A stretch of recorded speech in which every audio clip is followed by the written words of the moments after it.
My name is Laura. I'm 38 years old, and I believed I had a good marriage. Daniel and I had been together for 12 years. We had a house, a daughter, a life built with effort and routine. Things weren't perfect, of course. We argued about small things, who would cook, who forgot to take out the trash, but we always laughed at the end of the day. He worked long hours at a marketing agency. I trusted him completely. I never checked his phone, never asked too many questions. That's what love is, right? Trust. Or at least that's what I thought. One evening he came home late again. I asked if he had eaten. He said yes. I smiled and kissed his cheek. But something felt different. His eyes didn't meet mine. His hug wasn't warm. He went straight to the shower without even asking how my day was. Started slowly, little changes. He was quieter at dinner. He smiled less. He kept his phone close, even in the bathroom. I noticed, but I told myself it was just stress. Work. Fatigue. I didn't want to sound like one of those paranoid wives. Then one night I saw a message. He had left his phone on the table. I wasn't looking for anything. I was just clearing the dishes. But the screen lit up. A name I didn't recognize. A short message. I miss your touch. My heart stopped. I stood there, holding a plate, forgetting how to breathe. I didn't open the message. I didn't need to. The words were enough. If you're learning English through real emotional stories, subscribe to English Storytime. Practice listening, connect deeply, and grow with every word. That night I couldn't sleep. I stared at the ceiling, asking myself, was it a mistake? Was it serious? Was it my fault? And deep inside I already knew the answer. For days I said nothing. I walked through the house like a ghost, doing everything as usual. Cooking, cleaning, smiling for our daughter. But inside everything had changed. I kept replaying that message in my mind over and over. I miss your touch. It echoed louder than anything he said to me. Daniel didn't seem to notice at first. Or maybe he did and just pretended not to. He still kissed me goodbye in the mornings, still brought home groceries on the weekends. But his eyes rarely looked into mine. His touch felt distant, polite, cold. I started to analyze every detail, every late meeting, every new shirt, every text he typed with the screen tilted away from me. I wanted to scream, to demand the truth. But I couldn't. I was afraid. Afraid of breaking what little we had left. Afraid that once the words were spoken, there would be no going back. At night, I lay beside him pretending to sleep, listening to his breathing, wondering if he was thinking of her, wondering if he ever thought of me the way he used to. Became two people, one who smiled at the world, and one who was drowning in silence. I didn't tell anyone. Not my sister. Not my best friend. I wasn't ready for advice, for judgment, or for pity. I wasn't ready to admit out loud that my marriage might be falling apart because of a woman I didn't even know. One afternoon, I sat on the bedroom floor and whispered to myself, maybe it's just one message. Maybe it's not real. But even as I said it, I knew I was lying. Because deep down, when someone you love pulls away, your heart always knows the truth, even before your mind can accept it. And the truth was becoming harder to ignore. It happened on a Thursday evening. Our daughter had gone to a friend's house for dinner. The house was quiet. Too quiet. I was in the kitchen washing dishes when Daniel walked in, loosened his tie, and opened the fridge like nothing was wrong. I turned off the faucet and dried my hands slowly. My heart was pounding so loud I could barely hear my own voice when I said, "Who is she?" He froze. The fridge door hung open for a second longer before he closed it gently. "What are you talking about?" he asked, almost too calmly. "I saw the message," I said. "A few days ago. From a woman. She misses your touch." There it was. The silence between us became a wall. Cold. Unforgiving. He didn't lie. He didn't get angry. He just looked down and whispered, "Her name is Claire. She works with me." I stood there, gripping the edge of the counter to keep myself from shaking. "How long?" "A few months," he said. "Is it serious?" "No," he replied. "It wasn't supposed to be anything." I laughed. Sharp, bitter, broken. "Not supposed to be anything. You gave her what you stopped giving me, Daniel." He sat at the table, eyes full of guilt, but no excuses. I was tired. I felt invisible.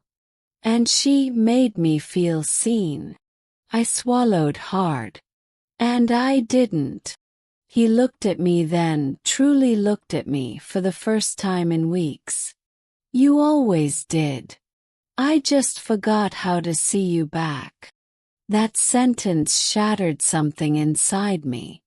Not because it excused him, but because it told me everything I needed to know.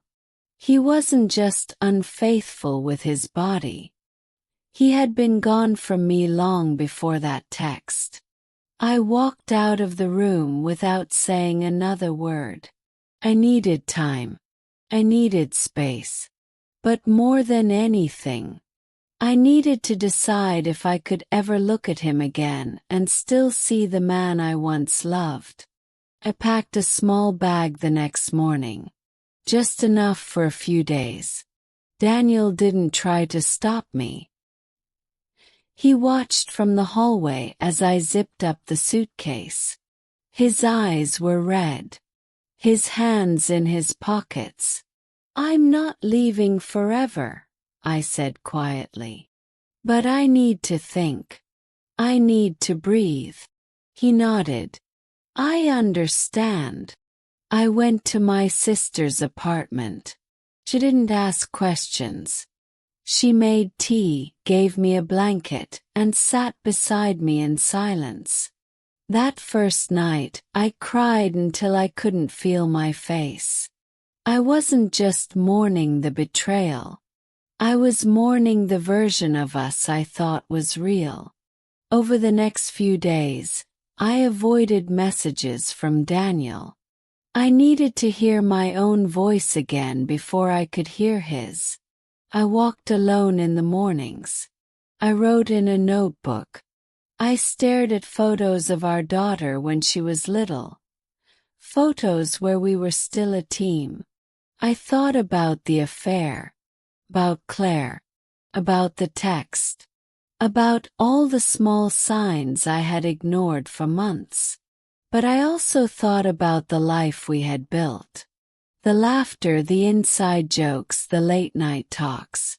I thought about the way he kissed our daughter goodnight. About the way he used to hold me like I was everything. Was that all gone? Or just buried under mistakes? On the 5th day he sent me a message. Not asking you to forgive me. Just hoping you'll let me try to become someone worth forgiving. I read it 3 times. My hands shook. My heart did something strange, something like hope. I didn't answer right away. I didn't know what to say. But I knew this. I wasn't ready to give up. Not yet. Not without trying. Maybe forgiveness wasn't about forgetting. Maybe it was about remembering who we were. And deciding if that love was worth fighting for. I went back home on a Sunday evening. The house looked the same, but it didn't feel the same. I rang the doorbell, even though I had my keys. I don't know why. Maybe I needed to be let in again. Not just into the house, but into the life we had shared. Daniel opened the door slowly. He looked tired. Not just physically, but deeply, like his soul had been awake all week. He didn't speak. He just stepped aside so I could walk in. We sat at the kitchen table. No music. No television. Just us and everything that had been broken. "I'm not here to forget," I said softly. "I'm here to see if we can rebuild." He nodded, his voice low. "I know it won't be easy. But I'll do whatever it takes." I looked at him. Really looked at him. And I said the one thing I had rehearsed over and over. I need honesty. Total honesty. No more half-truths. No more silence. If I ask, you answer. If you feel something, you say it. If you ever feel like walking away again, you talk to me before you talk to anyone else. He didn't interrupt. He just whispered, "Okay." We talked for hours. For the first time in months, we talked like people who had something to lose. I asked everything I had been afraid to ask. And he answered slowly, honestly, painfully. There were things I didn't want to hear. But I listened. Because I had to know what I was forgiving. That night we didn't sleep in the same bed. I needed space. But I also left the door open. Forgiveness doesn't mean returning to the same place. It means finding a new one together. We weren't starting over. We were starting honest. And somehow that felt like the beginning of something stronger than before. It's been 8 months since I came back home. Sometimes I still wake up and wonder if it really happened. The betrayal. Tears. The silence between us. Other times I look at Daniel and feel something I never expected. Calm. Forgiveness is not a moment. It's not a single act or a magic phrase that makes pain disappear. It's a process.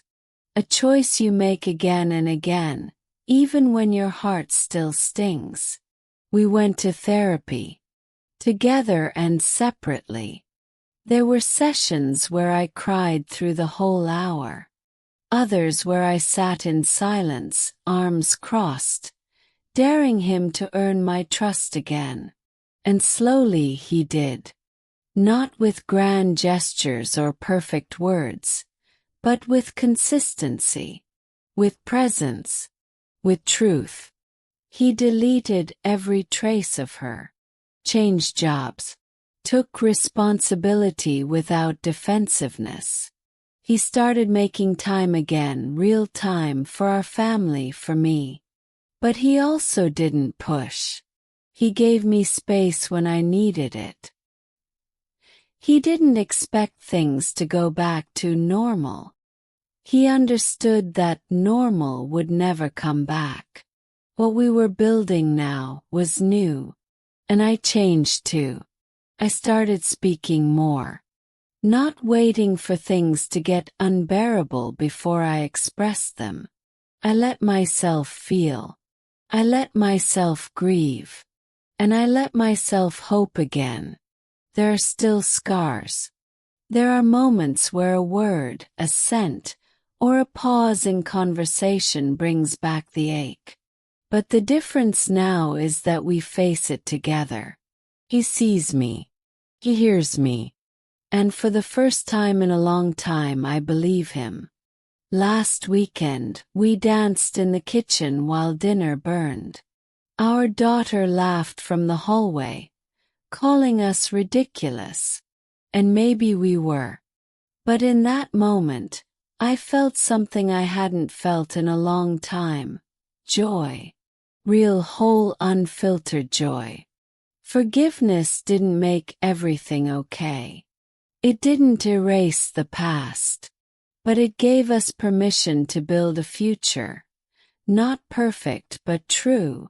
Sometimes love is loud and full of fire. Sometimes it's quiet and hard and daily. And sometimes it's simply choosing to stay when leaving might be easier. And I chose to stay. New emotional English stories uploaded several times a week. Subscribe to English Storytime and learn English naturally through real emotions and real life.